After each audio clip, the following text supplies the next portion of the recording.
औज़ुबिल्लाहि मिनश्शैतानिर्रजीम बिस्मिल्लाहिर्रहमानिर्रहीम अस्सलामु अलैकुम वरहमतुल्लाहि वबरकातुहू।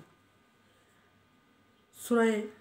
कहफ है मेरे सामने और सूरह कहफ की आयत नंबर 38 है, पारा नंबर 15 है और रुकू नंबर 17 है। आयत नंबर 37 में दो दोस्तों का मुकालमा जिक्र होते हुए बात यहाँ तक पहुँची कि जो गरीब और मुफलिस और मुवाहद था उसने मुशरिक अमीर दोस्त से कहा कि उस अल्लाह का शुक्र कर जिसने तुझे मिट्टी के ज़र्रत से पैदा किया और फिर एक नुतफ़े से और फिर अच्छा और ख़ूबसूरत और मुतदिल और मज़बूत इंसान बनाया और ये सारी चीज़ें सिखाई और इन सारी चीज़ों पे कुदरत दी, तो उस ज़ात का शुक्र अदा कर। अगली बात जो आयत नंबर 38 में फरमाई, लकिन्ना हुवल्लाहु रब्बी। फिर उसने दूसरी बात अपने दोस्त से कही कि लेकिन तू जो मर्ज़ी करता रहे, अपनी अमारत पे गुरूर करता रहे, अपने बाग खेत मुझे दिखाता रहे और अल्लाह ताला के साथ शरीक करता रहे और क़यामत को ना मानता रहे, लेकिन मेरा तो एक ही फ़ैसला है और एक ही अक़ीदा है कि मैं अपने रब के साथ किसी को शरीक नहीं करूँगा। ला उशरिक बिरब्बी अहद।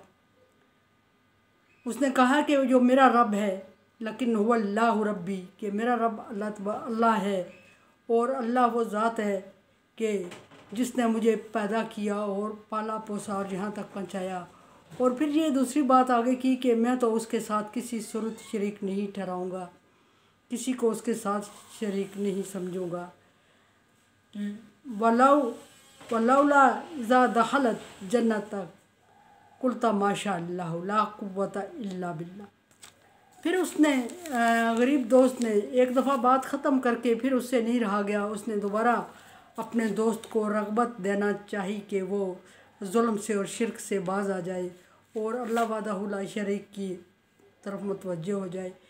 उसने बात दूसरी शुरू करके फिर अपने दोस्त को मुतवज्जह करके कहा कि कितना ही अच्छा हो, क्या ही अच्छा हो, क्यों ये नहीं हो सकता कि जब तू बाग में दाखिल होता है, अपने खेतों में, अपने खलियानों में दाखिल होता है, तो कितना ही अच्छा हो कि अगर तू कह दिया करे कि माशा अल्लाह वला कुव्वता इल्ला बिल्लाह, कि यह सब अल्लाह की चाह है, अल्लाह की देन है और उसके साथ उसके अलावा कोई ताकत और कुव्वत नहीं जो मुझसे ये छीन सके या मुझे दे सके। अगर तू ये कह दिया करे तो कितना ही अच्छा और ख़ूबसूरत हो जाए और अल्लाह तबारक व तआला भी तुझसे राज़ी हो जाए और तेरा माल भी हमेशा तेरे पास रहे। इसके बारे में नबी सल्लल्लाहु अलैहि वसल्लम का इरशाद है कि आप सल्लल्लाहु अलैहि वसल्लम ने फरमाया कि मस्नद अहमद में आप सल्लल्लाहु अलैहि वसल्लम की रवायत है कि जिस किसी को अल्लाह तबारक व तआला ने किसी भी नेमत से नवाजा हो, माल दौलत हो, औलाद हो, खेत खलियान हो या माल मवेशी हो, कोई भी चीज़ हो, इल्म हो, दौलत हो, ख़ूबसूरती हो, शक्ल सूरत हो, कोई भी चीज़ अल्लाह तबारक व तआला ने उसे दी हो, उसे गुरूर नहीं करना चाहिए, बल्कि अगर वो समझता है कि उसकी वो चीज़ हमेशा उसके पास रहे, हमेशा वो इन चीज़ का मालिक रहे, तो उसको ये ज़रूर कह देना चाहिए माशा अल्लाह ला हौला वला कुव्वता इल्ला बिल्लाह, माशा अल्लाह ज़रूर कह देना चाहिए। फिर इसी के साथ अबू हुरैरा रवायत करते हैं कि सिर्फ माशा अल्लाह कह देना काफ़ी नहीं है, बल्कि सूरह कहफ में जो आयत उतरी है वो पूरी कह देनी चाहिए। और सूरह कहफ की ये आयत बयान की कि माशा अल्लाह ला हौला वला कुव्वता इल्ला बिल्लाह। और जिस शख्स ने ये दुआ पढ़ ली उसने एतराफ़ कर लिया कि सब चीज़ें देने वाला और छीनने वाला अल्लाह तबारक व तआला है और अल्लाह तबारक व तआला के अलावा कोई ताकत और कुव्वत नहीं जो दे सके किसी को या जो ले सके किसी से। जब वो ये कलमात अदा कर देता है तो अपने आप को या अपनी नेमतों को, अपनी दौलत को, जो भी चीज़ें उसके पास हैं उनको अल्लाह के सुपर्द कर देता है। और जब वो अल्लाह ताला के सुपर्द कर देता है तो उस चीज़ में बरकत पैदा होती है और वो बहुत लंबे टाइम तक उसके पास रहती हैं, या छीनने का या चोरी होने का या लेने देने का अंदेशा नहीं होता, उसमें अल्लाह तबारक व तआला की तरफ से महफूज हो जाता है। अब ये बारहा नबी सल्लल्लाहु अलैहि वसल्लम का मामूल था कि आप हर चीज़ पे माशाअल्लाह ला हौला वला कुव्वता इल्ला बिल्लाह कह दिया करते थे। फिर ये बात करके उसने दोबारा अपनी बात शुरू की मुफलिस दोस्त ने, और उसने ये कहा कि इन तरनी अना अकल्ला मिनका मालन व वलद। मुझे पता है, मुझे इल्म है कि तू अपने निस्बत मुझे माल और औलाद में नफरी में कम समझता है, या मैं इस चीज़ को मानता हूँ कि मैं तेरी निस्बत माल दौलत और औलाद में या नफरी में अफरादी क़ुव्वत में हर तरह से तेरे से कम हूँ, लेकिन उसके बावजूद मैं ईमान अल्लाह पर रखता हूँ और अल्लाह को एक समझता हूँ, वादा शरीक समझता हूँ, और किसी और से उम्मीद भी नहीं रखता कि कोई देने या लेने वाला है। असा रब्बी, उम्मीद यह है कि आई यूत या नी खैरन मिन जन्नती का, उम्मीद ये रखता हूँ अल्लाह तबारक व तआला से कि अल्लाह तबारक व तआला तेरी जन्नत से ज़्यादा अच्छा अता करेगा मुझे। और ये उम्मीद रखनी भी चाहिए, किसी का माल देख के, किसी की दौलत देख के, किसी का आसूदगी देख के, किसी की औलाद देख के ललचाना नहीं चाहिए, हसद नहीं करना चाहिए कि काश इससे छिन जाए, या उसकी इतनी मालो दौलत है बंदा ललचा के रह जाए। जिस अल्लाह ने उसको दिया है, उसको नवाजा है, हाँ माल दौलत से नवाजा है, हाँ औलाद से नवाजा है, हाँ किसी जैसे मिसाल दी जा रही है जन्नत बागात से नवाजा है,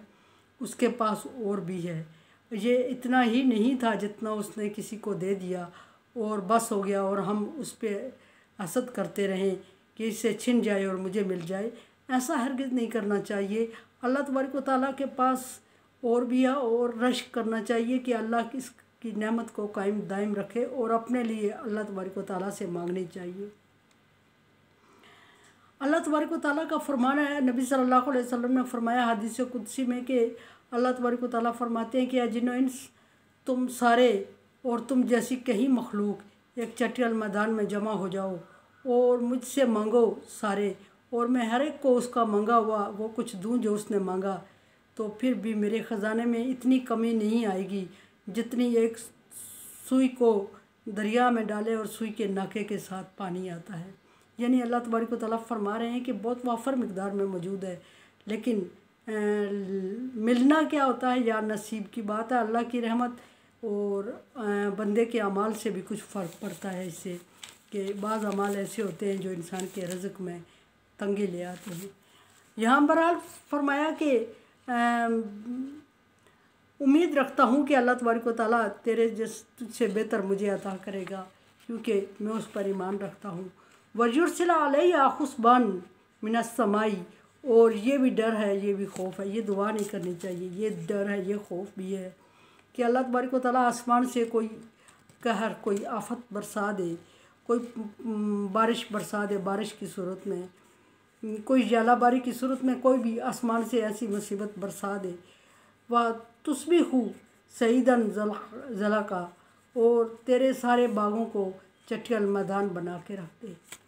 यानी कि अल्लाह तबारक व तआला की तरफ से अगर तूफ़ानी बारिश हो, जलाबारी हो, तूफ़ान आए, और जिस पर तुम इतना गुरूर और तकब्बर कर रहे हो, और तुझे अल्लाह तबारक व तआला ने अता किया तो अल्लाह का शुक्र अदा नहीं कर रहे हो, तो अल्लाह तबारक व तआला इसको मिटाने में और उठाने में और छीनने पर भी कादर है। और वो इस तरह आसमान से बरसा दे, अचानक तूफ़ान आ जाए, और तेरा सारा जो सरमाया है, सारा जो तेरा माल दौलत है, जो तेरा फ्रूट है, जो तेरी खेती है, अनाज है, ये सारा तबाह होके रख दे और एक चटियाल मैदान बन जाए। सूरह बकरा में अल्लाह तबारक व तआला ने फरमाया कि एक सल्दा, एक चिकने पत्थर की तरह जिस पर बारिश पड़े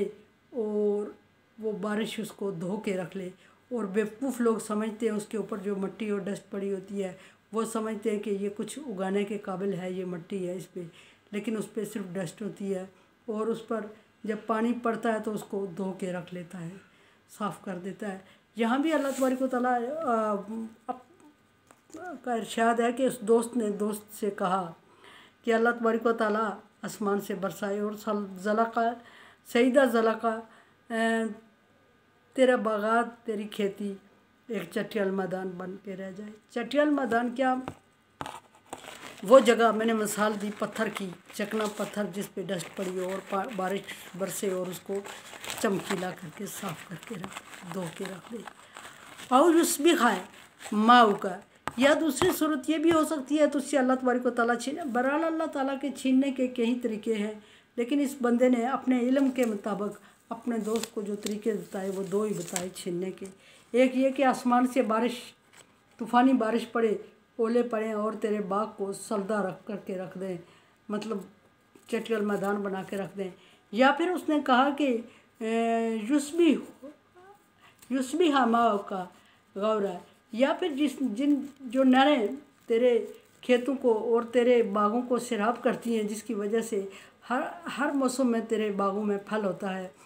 उसकी नहरें ही खुश्क हो जाएं। और जब नहरें खुश्क हो जाएं तो फिर लन तस्ताती लाहू तलाबा, तू लाख कोशिश करे तो उससे नहरों उसको पानी मैसर नहीं कर सकता, अपने बाग को पानी नहीं दे सकता। और जब तू उसको पानी नहीं देगा तो ये खुश्क होकर रह जाएगा, कुछ उगाने के काबिल नहीं रहेगा। बहरहाल इंसानी फितरत है ये। उसने दो खदशात उसके सामने ज़ाहिर किए। अल्लाह तबारक व तआला चाहे तो ना आसमान से तूफ़ानी बारिश बरसे और ना नहरें खुश्क हों, नहरें भी उसी तरह चल रहे हों और आसमान भी उसी तरह मेहरबान हो, फिर भी खेतों में अनाज ना उगे, फिर भी बागों में फ्रूट ना उगे। और अल्लाह तबारक व तआला चाहता तो ये दोनों आफत नाजल किए बगैर भी उसके बाग की मिट्टी को से सलाहियत छीन लेता और उसको पता ही नहीं चलता कि मेरे बाग को हुआ क्या, लाख कोशिश करता रहता और उसके बाग की मिट्टी में, उसकी ज़मीन की मिट्टी में वो सलाहियत ही ना रहती कि वो कुछ उगा सके। और वो उसको पानी देता रहता, वो उसके लिए खाद देता रहता, वो उसके लिए लाखों कोशिश करता रहता, लेकिन अल्लाह तबारक व तआला ने छीना था तो उसको ना मिलता। बहरहाल उसके दोस्त ने अच्छी मिसालें दे के उसको समझाई। अब देखते हैं कि आगे क्या होता है उसके साथ। देखें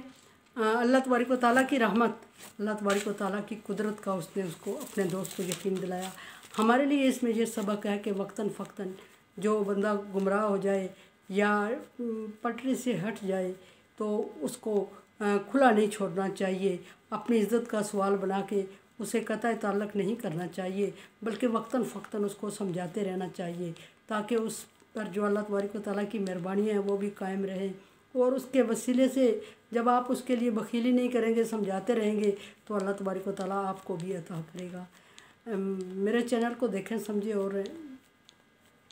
सदका जारिया में मेरा साथ दें, ताउन करें। मुझे आपकी राय का इंतज़ार रहेगा। अल्लाह हाफ़िज़।